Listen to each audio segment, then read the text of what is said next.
kalau ini misteri ketegar-tengkukan Israel, ya, kenapa toh mereka tegar? Kenapa toh mereka menolak? Sudah buktinya jelas. Bukankah ada Mazmur 22 tentang begitu detail? Bukankah ada Yesaya 53 hidden chapter yang disembunyikan oleh para rabi itu, bahwa itulah tentang Yesus, hamba yang menderita? Tapi kok mereka mengeraskan hati dan mereka tetap menolak? Shalom saudaraku. Saudara, kali ini kita akan membahas tentang satu misteri. Ya, saya sudah sampaikan tentang 4 misteri akhir zaman, tetapi ini salah satunya, yaitu mengapa orang Yahudi, orang Israel itu begitu keras hati, begitu tegarnya hati mereka, sehingga mereka itu tetap menolak akan Yesus Kristus sebagai Tuhan dan Juru Selamat.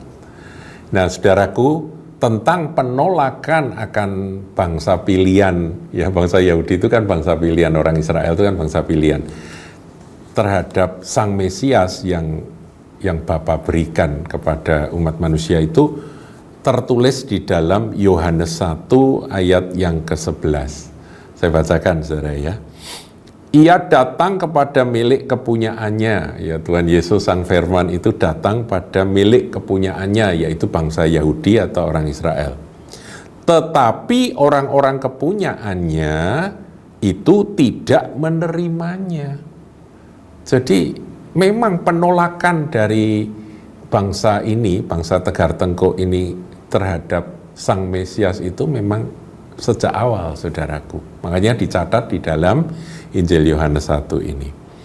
Tapi puji Tuhan, ayat 12 katakan, tetapi semua orang yang menerimanya, menerima Yesus, menerima Sang Mesias, diberinya kuasa atau hak supaya menjadi anak-anak Allah, yaitu mereka yang percaya dalam namanya. Nah, di sini baik orang Yahudi, baik orang Yunani, baik bangsa-bangsa apapun, saudaraku, yang menerima Dia sebagai Mesias, sebagai Tuhan dan Juru Selamat, diberi kuasa, hak istimewa untuk menjadi anak-anak Allah. Itulah kita, saudara, gereja Tuhan, ya, umat Tuhan yang menerima Yesus menjadi anak-anak Allah. Nah, sekarang kembali kepada misteri yang disingkapkan oleh Rasul Paulus tentang mengapa sih bangsa Yahudi itu begitu keras hatinya. Nah, itu ada di dalam Roma 11 ayat yang ke-25 dan 26, saudaraku. Saya bacakan, ya. Judul perikopnya penyelamatan Israel. Sebab, saudara-saudara, supaya kamu jangan menganggap dirimu pandai, jangan sok pinter. Aku mau agar kamu mengetahui rahasia ini. Kata rahasia itu berasal dari bahasa Yunani mysterion, yang artinya lebih tepat misteri, saudaraku, ya. Aku mau agar kamu mengetahui misteri ini. Sebagian dari Israel telah menjadi tegar di sini, tegar tengkuk, keras hati, keras kepala, saudara, ya. Tegar, mereka nolak terus terhadap siapakah Yesus Kristus Tuhan itu. Telah menjadi tegar sampai jumlah yang penuh dari bangsa-bangsa lain telah masuk. Nah, tegarnya sampai kapan? Nah, itu adalah rahasia yang diterima oleh Rasul Paulus. Nanti saya akan jelaskan, saudaraku, mengapa Rasul Paulus sampai diberi keistimewaan untuk mengetahui misteri ini. Kenapa? Itu karena hatinya Paulus, saudara. Nanti saya jelaskan di Roma pasal 9 itu ada. Nah, saudara, kalau sudah jumlah bangsa-bangsa lain, termasuk saudara dan saya, kita bangsa-bangsa non-Yahudi ini percaya menerima Yesus, dan jumlahnya itu genap, penuh. Maka setelah itu ayat 26, dengan jalan demikian seluruh Israel akan diselamatkan. Seperti ada tertulis, dari Sion akan datang penebus, ia akan menyingkirkan segala kefasikan daripada Yakub. Ayat 27, dan inilah perjanjianku dengan mereka apabila aku menghapuskan dosa mereka. Nanti, saudaraku, setelah zaman gereja ini ditutup atau berakhir, yaitu dengan kalimat sampai genap, ya, sampai jumlah dari bangsa-bangsa lain itu genap atau penuh. Sekarang ini masuk, ya, orang percaya Yesus, bangsa apapun masuk, catat dalam buku kehidupan. Semua tercatat. Dan nanti ada waktunya, zaman anugerah untuk bangsa-bangsa lain ini selesai. Setelah itu nanti Tuhan akan menggenapkan janjinya pada Israel. Dan janji Tuhan atas Israel itu tandanya adalah genapnya jumlah bangsa-bangsa lain masuk. Nah, tadi saya janji, saudaraku, ya, mengapa kok Rasul Paulus mendapat keistimewaan sampai dia bisa mendapatkan pewahyuan misteri ini? Karena hati Paulus. Sejak Paulus menerima Yesus Kristus, mengalami perjumpaan dengan Yesus Sang Mesias, karena tadinya dia penganiaya jemaat, saudara, ya. Dia memasukkan orang-orang Kristen ke dalam penjara, kejam sekali itu Paulus. Nah, kemudian dia dalam perjalanan menuju ke Damsyik, dia ketemu dengan Tuhan Yesus, mengalami perjumpaan. Di sana dia bertobat, dia menerima Yesus sebagai Tuhan dan Juru Selamat. Sejak saat itu, sebetulnya hati Paulus itu rindu bangsanya, orang-orang Yahudi sesama umat Israel seperti dia, yang sebetulnya adalah pemilik dari janji itu. Tadi kita lihat, ya, dalam Yohanes 1 ayat 11, milik kepunyaan Tuhan kan Israel ini, biji mata Allah. Ini harusnya ini kita yang dapat berkat utama, itu kita, gitu loh. Paulus tuh mau ngomong gitu pada bangsanya, tapi justru sebagian besar mereka menolak. Nah, di situ kita lihat, saudaraku, pergumulan dari Paulus yang menyebabkan Tuhan akhirnya, inilah aku beritahu kepadamu, Lus, bahwa sesungguhnya aku itu karena penolakan mereka nanti kesempatan untuk mereka itu diselamatkan ada, yaitu pada zaman akhir.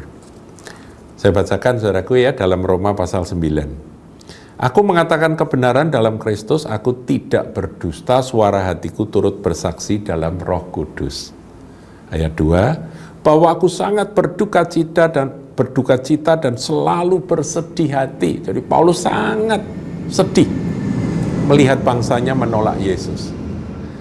Kemudian ayat 3, ini sampai sedalam itu, ya, kerinduan Paulus supaya keselamatan itu sampai kepada bangsanya. Bahkan aku mau terkutuk dan terpisah dari Kristus demi saudara-saudaraku, kaum sebangsaku secara jasmani.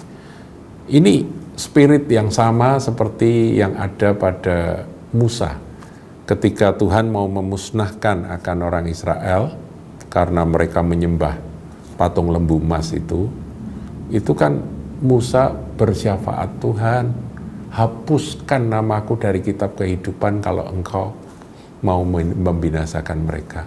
Biar aku gantinya, gitu, ya. Biar aku saja yang kau hukum. Sepertinya begitu, saudaraku.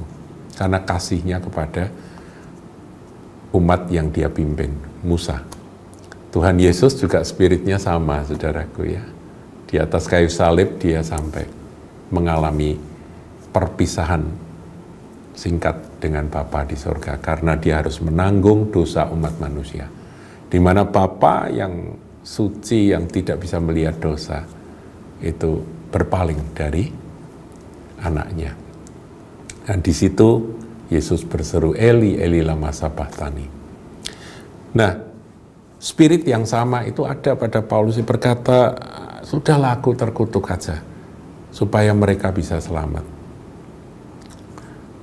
Ayat 4, Sebab mereka adalah orang Israel, mereka telah diangkat menjadi anak, dan mereka telah menerima kemuliaan, dan perjanjian-perjanjian, dan hukum Taurat, dan ibadah, dan janji-janji.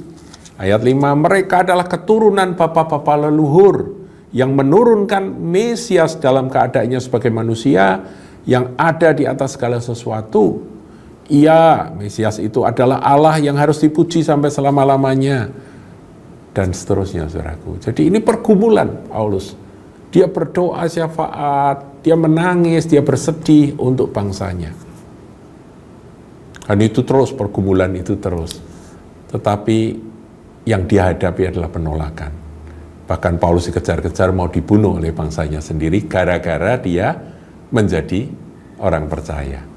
Gara-gara dia mengikut Kristus. Pada waktu itu kan aniaya terjadi, saudaraku ya. Kita tahu ya, Stefanus dirajam dan sebagainya. Itu aniaya pecah kan. Nah, Paulus bertobat pada masa-masa di mana tekanan terhadap gereja mula-mula itu terjadi. Orang-orang Yahudi menekan mereka. Kemudian mereka menyebar karena ada tekanan yang besar, yang berat sekali di Yerusalem. Mereka nyebar kemana-mana. Dan Injil pun diberitakan sesuai dengan perintah Tuhan. Yudea, Samaria, sampai ke ujung bumi. Nah, ini ujung bumi inilah yang mana semua bangsa akhirnya diselamatkan. Nah, saudara, itulah yang saya harus jelaskan pada Anda bahwa mengapa kok Paulus yang mendapatkan janji itu. Nah, saudara, tentang keselamatan atas seluruh Israel itu memang ada ayatnya. Bahwa nanti mereka akan memandang dia yang ditikamnya. Tuhan Yesus kan pernah ditikam. Pada waktu disalib kan ditikam. Mereka nanti akan memandang dan meratapi pada dia yang ditikamnya. Itu pertobatan Israel. Kapan? Setelah genap jumlah bangsa-bangsa lain masuk. Jadi zaman gereja ini harus genap dulu. Tuhan itu kan maha tahu, saudara. Berapa jumlah orang-orang yang diselamatkan dari bangsa-bangsa lain. Nah, itu sampai penuh. Setelah penuh jumlahnya, sekarang waktunya Tuhan akan melawat umatnya. Kapan waktu itu? Nah, disinilah ada misteri yang saya kaitkan. Kalau ini misteri ketegar tengkuan Israel, ya, kenapa toh mereka tegar? Kenapa toh mereka menolak? Sudah buktinya jelas. Bukankah ada Mazmur 22 tentang begitu detail? Bukankah ada Yesaya 53 hidden chapter yang disembunyikan oleh para rabi itu, bahwa itulah tentang Yesus, hamba yang menderita? Tapi kok mereka mengeraskan hati dan mereka tetap menolak? Ya, saya cerita sedikit, saudara. Pada waktu saya di Israel, saya berjumpa dengan seorang tour guide yang adalah seorang Yahudi. Saya tanya, bagi orang Yahudi, Yesus itu siapa? Ya, karena dia tahu saya hamba Tuhan, saya orang Kristen, saya pendeta. Ya, dia mungkin agak sungkan ya. Dia ngomongnya, ya Yesus itu adalah nabi gitu ya.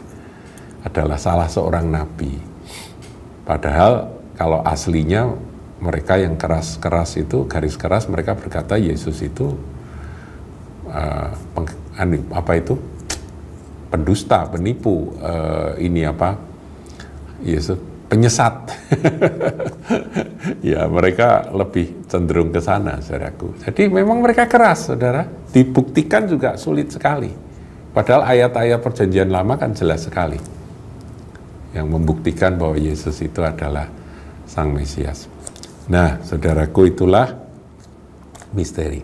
Nah, kembali, misteri kapan zaman gereja itu penuh, ditutup, kemudian Tuhan akan berpaling kepada umatnya. Di situ ada misteri yang lain yang saya kaitkan dalam teori misteri.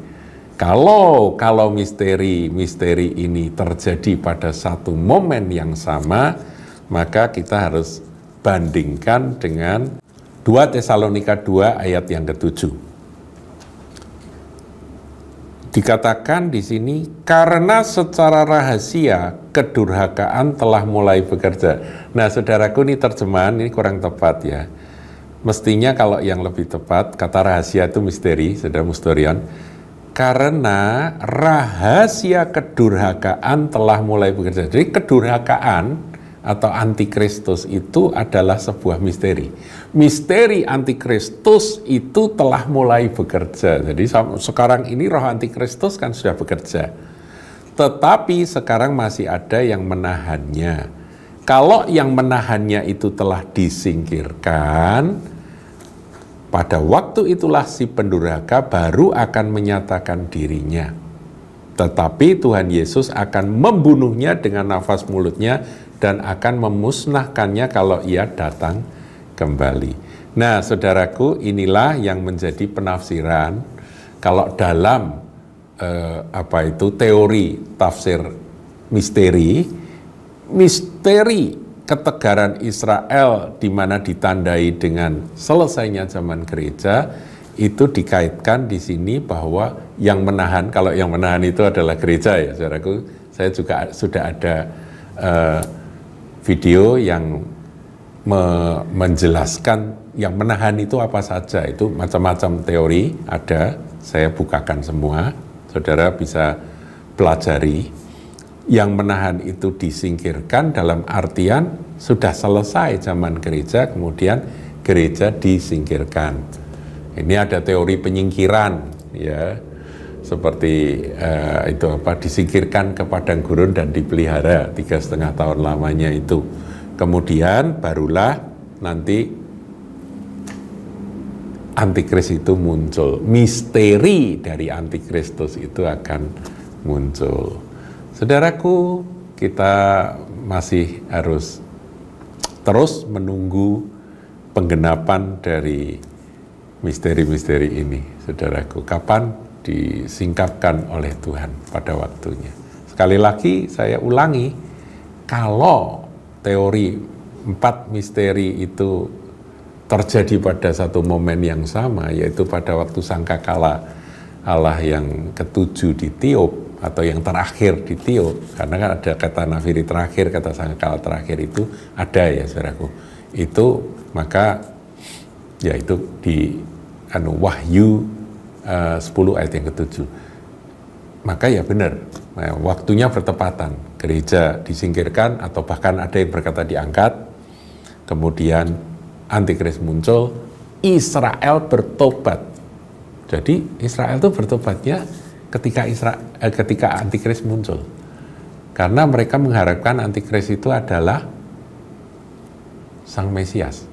Ini Mesias muncul, mereka kecewa, saudaraku.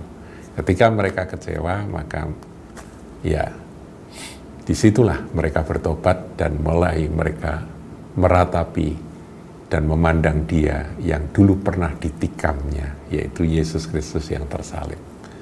Itulah saudaraku rahasia tentang misteri.